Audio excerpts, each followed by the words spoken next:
Welcome to Data Brew by Databricks with Danny and Brooke. The series allows us to explore various topics in the data and AI community. Whether we're talking about data engineering or data science, we'll interview subject matter experts to dive deeper into these topics. In this season, we're going to continue our conversations on data leadership. And while we're at it, we're going to be enjoying our morning brew. My name is Denny Lee. I'm a developer advocate here at Databricks and one half of Data Brew. And hello everyone, my name is Brooke Wenig, Machine Learning Practice Lead at Databricks and the other half of Data Brew. Today we are very excited to introduce Nithya Ruff, Head of Open Source Programs and Fellow at Comcast, as well as Chair of the Linux Foundation Board of Directors. Welcome, Nithya. Great to be here, you guys. So at Databricks we love open source, but to take a step back, what exactly is open source? Yeah, open source came into being about 30 some years ago, and it was really a new and open and collaborative way of developing software. And it started with the introduction of a license called GPL, or GNU Public License, which gave people four freedoms, access to source code, the ability to use it for anything that they wanted. They could then modify it and share their modifications and also distribute the software. These freedoms were brand new, and this allowed people to actually openly, transparently collaborate on the same piece of software, no matter where they were or which company they worked for or which organization they worked for.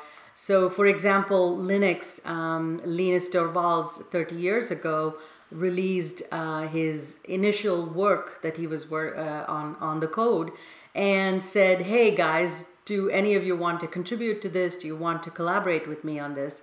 And look at where it is today. Because it's open and freely available and people can contribute to it across the world, Linux has continued to grow and it dominates, every single field. And while it started out in a very ideological way, if you will, by changing software freedoms, it is today adopted both in technical companies and enterprises like myself, Comcast, as we go through digital transformation. And really everybody, governments, universities, etc. And every one of us, in some way or the other, uses open source.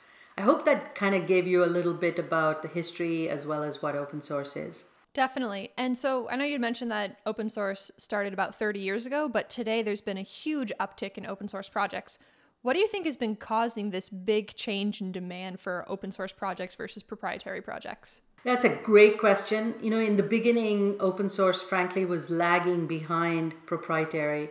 So I remember in 1998 when I worked at Silicon Graphics, our IREX, which was our proprietary operating system, was far, far ahead of Linux. And so Linux was imitating or trying to catch up with proprietary software.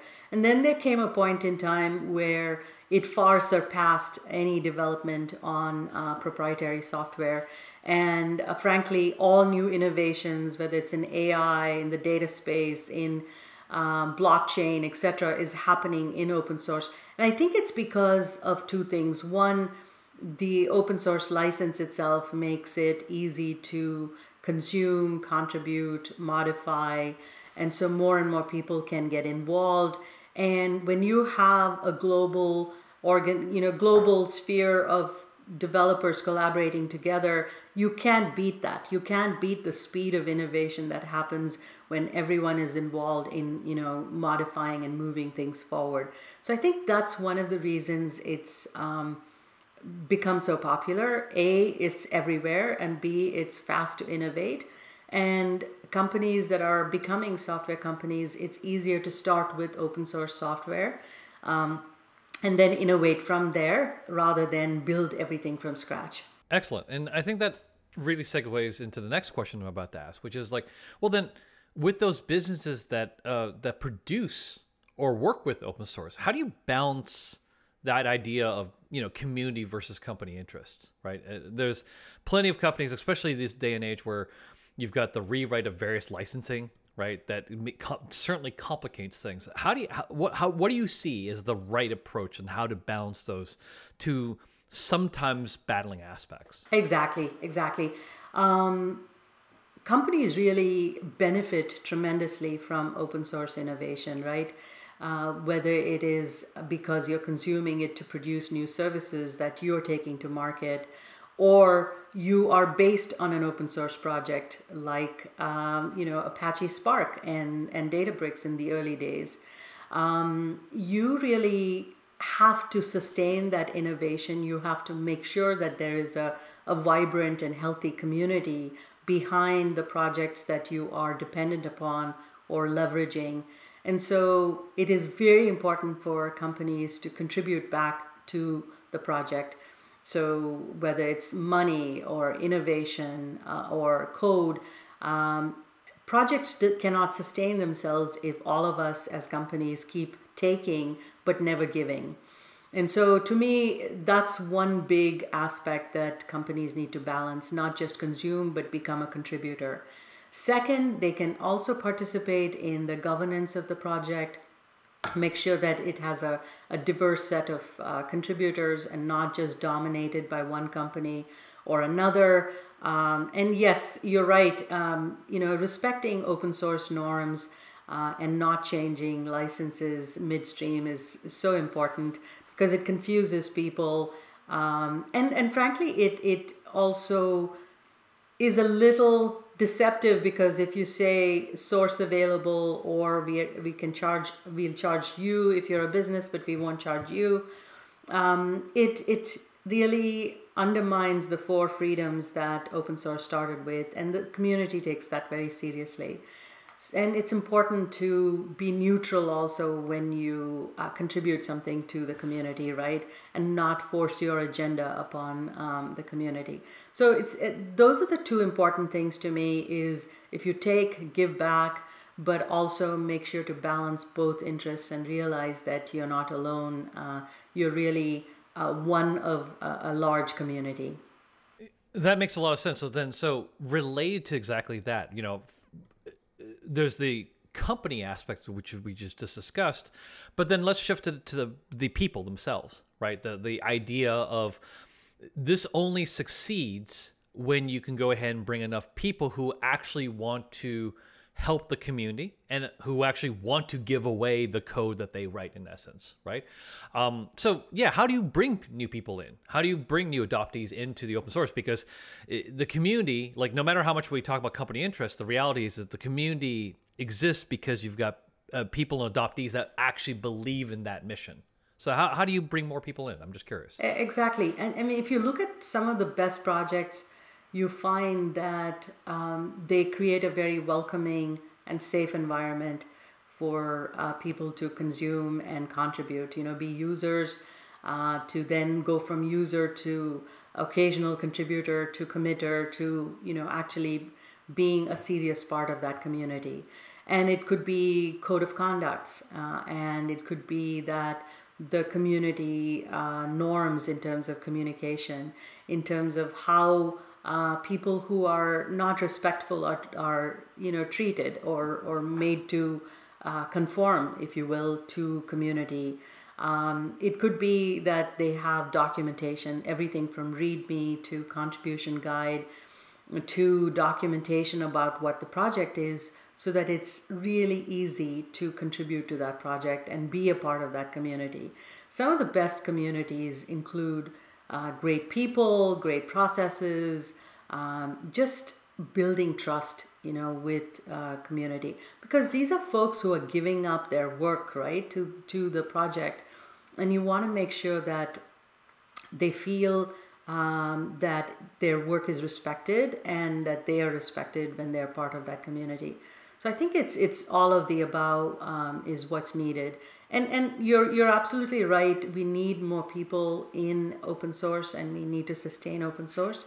And so we need to create this environment where they can come in and contribute. And I love that emphasis on the community, because you didn't say it's about great code quality. It's about great people working together. And so just doubling down on what you had said earlier about diversity. So you had said making sure that not just one company dominates. According to a GitHub study, 95% of all contributions to open source projects come from men. How do you encourage more diversity and inclusion in open source projects? And are there ways to contribute that aren't just filing PRs? And that study was such a wake-up call. We would think that there was about 10 or 15% women and underrepresented in open source, but the study really kind of showed us that it was more dire than that.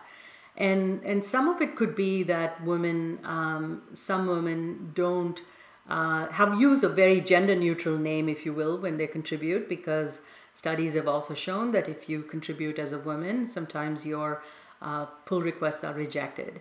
And so they tend to communicate in a very gender neutral way. But all that aside, I think we have a lot of work to do from a diversity perspective. And there are some really welcome signs from the Google Summer of Code, where open source projects and mentors are matched up with mentees, to Outreachy, which is doing a great job of also encouraging more women and underrepresented to contribute to the kernel, which is one of the most difficult projects to contribute to Mentorship at the Linux Foundation. And many other organizations are doing mentorships and scholarships. I think that's the key, is matching up someone new with someone who knows the norms of open source, sometimes which are not written down, to be able to guide them to a successful contribution. And once people make a successful contribution, they tend to stick and they tend to stay. And you also asked about another really good question, which is what are the other ways people can contribute? For a very long time, we've often recognized only code contributions. And so we've not really recognized the heroes behind the scenes, if you will, who make open source successful. It's the people who do documentation. It's the people who organize community events. It's the people who do events and marketing and logos and website maintenance and so on and so forth. And, very often the people doing all those roles are women or underrepresented. So their contributions often gets undercounted because we only count code.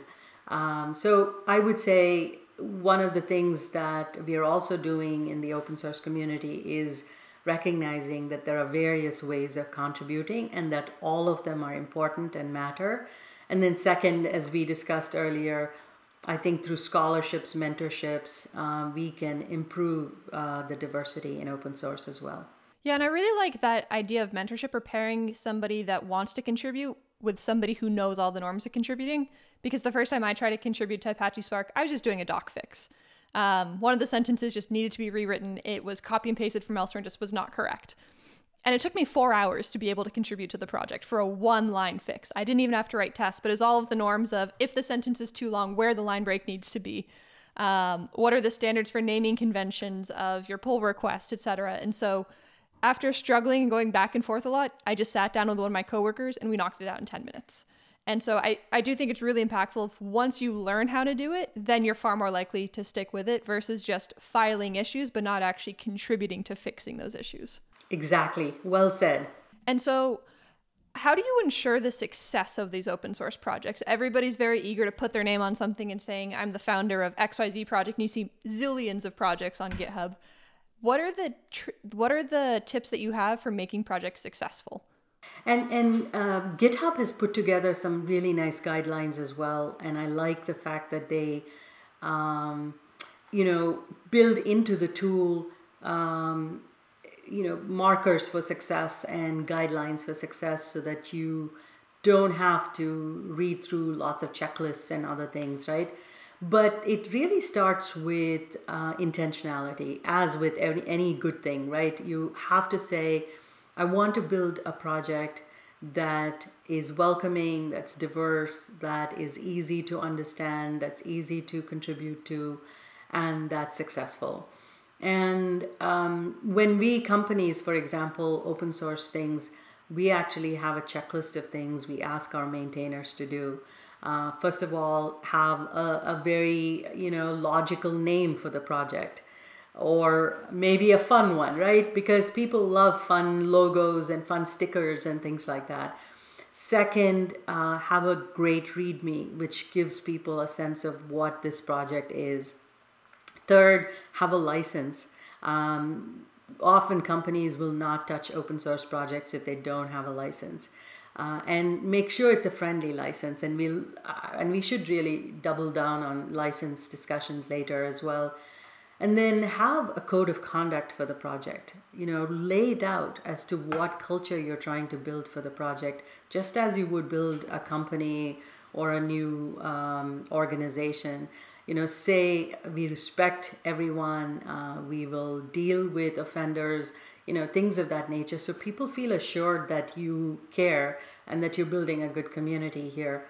The next thing I would say is, organizations like the Open Source Security Foundation have checklists for security.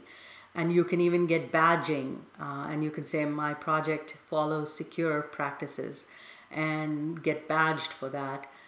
Be transparent, communicate project roadmaps, project intent, so people are not confused when they submit something and you reject it. There's a reason why. Have events, speak at events, have a presence on Twitter so people know how to contact you. Have communication forums, whether it's a mailing list or Slack or other ways that people can talk to you. And one of the nicest ways you can do it, if you are large enough and you reach a critical mass, is to host it at a foundation like the Apache Foundation or the Linux Foundation, because they have very nice standardized practices. They have oversight committees, like the Apache Spark has a group that oversees it. And they have, ways to make sure that things are diverse and that they are done correctly. They also provide events and forums where you can speak, like the Apache conference, as well as the Linux Open Source Foundation conference. And so that's an easy one way of doing things, is just host them in a neutral home like that. No, that makes a lot of sense. And just to add a couple of notes, both Delta Lake and MLflow are actually a part of the Linux Foundation for precisely that reason as well. So, but I want to segue in because you've actually said a lot that I would love to unpack. And so let's actually start with the licensing, actually. I love the fact that you brought that up, so let's definitely dive into it. If I am doing an open source project, do you have any advice or some context about what licensing somebody should choose and what's the why they would choose one license over the other? And since this is a recording, we do want to call out there's no legal proceedings here, so this is not legal advice for anybody. But by the same token, advice from the standpoint of at least looking at what these type of licenses how they can work better in which situation. Denny, that's such a great point. I'm not a lawyer either, but I play one on TV. No. But we're all guilty of that one. Exactly. So I'm not a lawyer, but I work very closely with lawyers, and every open source user, contributor, creator of a new project really should understand open source licenses. I know there are thousands of licenses, but the open source initiative approves only a certain number of licenses. And I think they have less than maybe 50 licenses that are licenses that in their estimation and their study meets the definition, open source definition, which is it guarantees the 4 freedoms we talked about, access to source code to examine, to use for any purpose, to distribute, and to modify. And so you're absolutely right. First and foremost, if you're starting a new project, please add a license tag to it, right? And then second, you should choose an OSI approved license, Open Source Initiative approved license. You can go to their website and you can see which licenses are approved, which are not. Don't make up your own license, for goodness sake. And don't do custom licenses and, 4-letter word licenses and stuff like that. Because I, as a company, when I will not consume those types of licenses. I only consume OSI approved licenses. And if you want your project to succeed and become big, you should make it, easy to consume for people. The next one really, in terms of which license to use, depends upon what you want to accomplish with the project. You really have a choice of two major categories of licenses, either copyleft licenses like GPL, VGPL, LGPL rather, and GPL v3 and things like that, which are considered, very derivative, meaning if you are using one of those licenses, you will need to contribute back if you modify the code, and you also need to carry the same license forward. They have a lot more requirements in terms of abiding by that license. And then if you want it to be more business friendly, you can use Apache 2.0 or MIT or BSD 1, 2, and 3. And to me, a lot of companies do not want to use copyleft licenses because of the restrictions that come with it. So if you want companies to use your code, I would go with a more permissive, business-friendly license. And frankly, you really need to study, go to OSI, go to TLDR on licenses and study a little bit more about licenses and not just take it for granted. It's an important decision developers need to make. So a bit earlier, you were talking about changing licenses. Is it possible for a project to start with one license, then decide they want to change it? Does the old code still remain with that old license? How does that work? Yes, it is possible to change the license with the next release that you're making. You could say release 8.0 and beyond is, a new license, and 7.0 and before will continue to stay on the old license. And you do need to communicate it very clearly to your users. And frankly, that's why a lot of us just stay stranded on an older release, because when the license changes, we may not like the new license, and so we may kind of choose to stay on the old license, which is also not good because you're not up to date from an innovation and a security patch perspective. So you do need to consider making any license changes very, very seriously.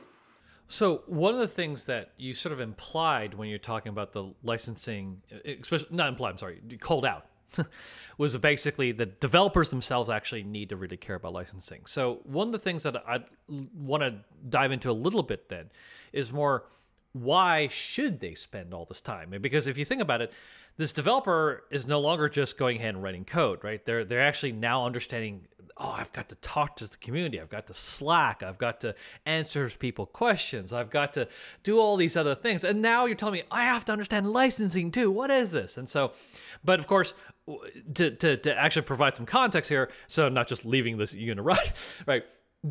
It seems to me, though, this actually sets the developer up for a very good career path as well, right? It allows them, and I'm just wondering, could you provide a little context behind why you feel that, especially when all of these developers, they are in fact doing this, it actually boosts their career. So how, can you sort of talk about that a little bit? Because it's not just about the company now, it's also about the developer, him or herself, It's to be honest, in the early days of open source, people knew and very deliberately chose which license they wanted to use when they started a brand new project. And when they contributed to projects also, they were making a statement that, I do want to contribute to this project. And as the days went by, we kind of just take open source for granted. It's there, and we just consume it and we just use it without even looking at licenses and things of that nature, right? And if you work for a company as a developer, your company cares about the license you use. So if you want to stay within the guardrails of your company's policy, you should care about which license you use. And also when you contribute, right, your company cares about the licenses. So from a career perspective, you really need to respect your company norms. But aside from that, if you as an independent developer are starting a project, you can really make a project highly successful or not successful, or used by companies, not used by companies, based on your license choice. And so I think it's a key part of ensuring that whatever you do as a developer is successful, and that it's with intent, right? And it has the right terms for use and terms for contribution, and you do it very objectively. Did I answer your question, Danny? Yeah, you did actually. Sorry. Yes, you did. It really calls out the fact that in order for you as a developer to basically work within that context of licensing, that it allows them to expand and broach the topic with other people, with other businesses, and allows them to go ahead and actually build up their own career path in that process. So I do think I think we definitely got it covered here. And frankly, if you're a developer today and going into the foreseeable future, you will need to work with open source. Open source is such a huge part of what you do. And licensing is a huge part of open source, the way open source works, right? It's the community and the license. Those are the two elements that make open source. So understanding both of them, the community norms as well as licenses, is extremely important to being successful as an open source contributor or a developer. And one thing I just wanted to add on, because I'd seen your interview with Sastra recently, which is you can actually talk about what you've done at work if you contribute to open source projects. It's possible that you work at a company and you can't disclose what you'd worked on for the past 3 years when you're interviewing for a new job. But if you say, hey, I was a contributor to Delta Lake or Apache Spark, people can actually see those contributions. So it can definitely help you out with your career path and career progression. Sorry, just to add to what you said, on the reverse side, it also helps companies hire really good developers because their work is in the open, right? If people visit Spark and MLflow and Delta Lake, they see the quality of the work that you guys do, and it excites them and they want to get involved. Exactly. And so that actually segues very nicely into my next question, which is, how do companies justify dev time for open source contributions? Because I know every company, they're always under-resourced, especially on the technical side.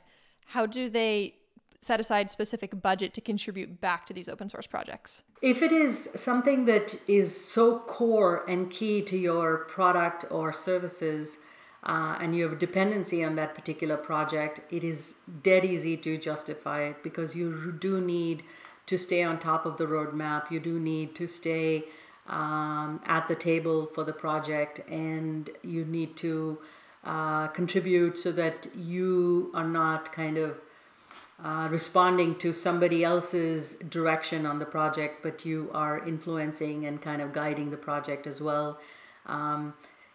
So if your roadmap depends upon a project, yes, absolutely easy to justify that you need to be involved.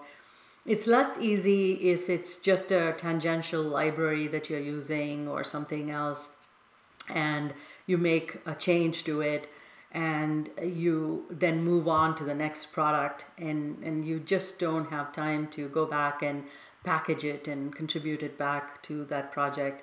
So that I find is harder to do. Many companies are also choosing to set aside 1 day a week, for example, to let people in their companies contribute to open source. We tried that as well. We said, we selected a number of people who wanted to be open source enthusiasts and fellows, and we got the permission of their leadership to set aside 1 day to contribute to certain projects that we felt were important to our success as Comcast. And so it worked quite well until priorities changed and people needed to go do something more urgent, right? So yes, it's an ongoing challenge, Brooke, to justify time if it is not so core to your company's success. Do you find that it often spills into outside of work time? For example, they're contributing to the open source project on the weekend, so it's something that they don't just do during their day job. Yes.